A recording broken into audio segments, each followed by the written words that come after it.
In Memoriam, Dame Maggie Smith, a national treasure of British cinema beloved the world over. An icon of British film beloved by all who worked with her, Dame Maggie Smith sadly passed away last month.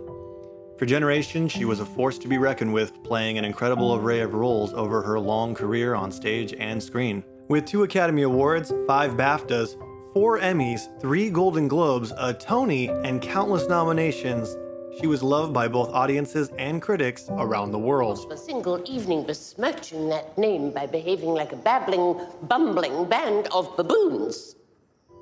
Right. Enter our heroine, stage right. Maggie Smith was born in Essex to Margaret Hutton and Nathaniel Smith. As many do, Smith started on stage in 1952. At just 17, she made her debut with the Oxford University Dramatic Society playing viola in a production of Shakespeare's Twelfth Night at the Oxford Playhouse. She played in many productions with Oxford University, including Cinderella, Rookery Nook, Cakes and Ale, and The Government Inspector. In 1956, she made her first appearance on Broadway at the Ethel Barrymore Theatre in New Faces of 56, playing several roles. Share My Lettuce, written by Bamber Gascoigne, Jeremy Paxman's predecessor as the host of University Challenge, marked her London stage debut in 1957. Only a few short years before she would win her first of 6 Evening Standard Awards for Best Actress for The Private Ear, The Public Eye in 1962. Yeah, is this an instrument of communication or torture? Her work caught the attention of Laurence Olivier, who added her to the roster of the National Theatre Company shortly after its inception at the Old Vic the same year. They quickly became professional rivals, with him realizing he'd finally met his match on stage, and her responding to his nitpicking and criticisms with spectacular humor and snark. During a production of Othello with the Royal National Theatre, Olivier actually knocked Smith out cold during a scene where Othello and Desdemona get into a spat.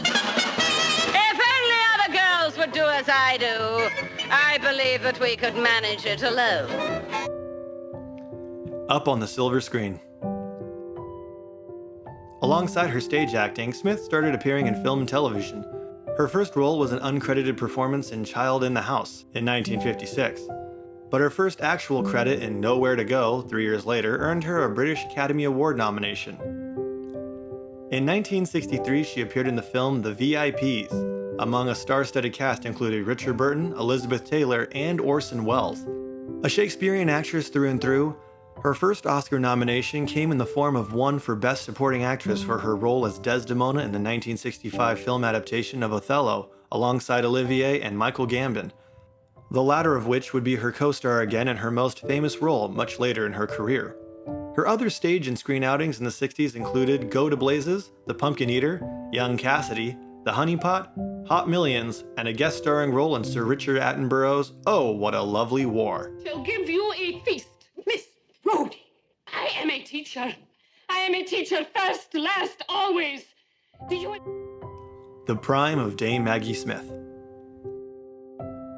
The prime of Miss Jean Brodie, a 1969 film following an eccentric schoolteacher whose romanticized philosophy on teaching brings her into conflict with the school's stuffy headmaster, propelled the best of the British film beyond the borders of the UK and earned Maggie Smith an Academy Award for Best Actress as well as a BAFTA for Best Actress in a film back home. Critics and audiences alike loved her performance around the world, but this was just the start of Smith's award-winning run in Hollywood and on Broadway. Her work in George Cukor's Travels with My Aunt meant another Oscar nomination, this time for Supporting Actress in 1972. She won the Best Supporting Actress Oscar in 1978 for California Suite, the only occurrence of someone winning an Oscar for portraying a fictional Oscar nominee, and one that got snubbed at that, as well as her first Golden Globe. In 1990, Smith became Dame Maggie Smith when she was knighted Dame Commander by Queen Elizabeth II, one of relatively few actresses to receive the honor and later one of only 3 actresses ever to be appointed a member of the Order of the Companions of Honor in 2014. In the deep, deep inner twit recesses of your redundant mind. Along the way, she starred in many popular titles such as Murder by Death and Death on the Nile, and made lots of time to act on stage in Noel Coward's Private Lives on Broadway and a handful of productions at the Stratford Shakespeare Festival throughout the back half of the 70s. At this point in her career, she was well established as a gem among British actors and actresses, and was landing roles left, right, and center in huge productions.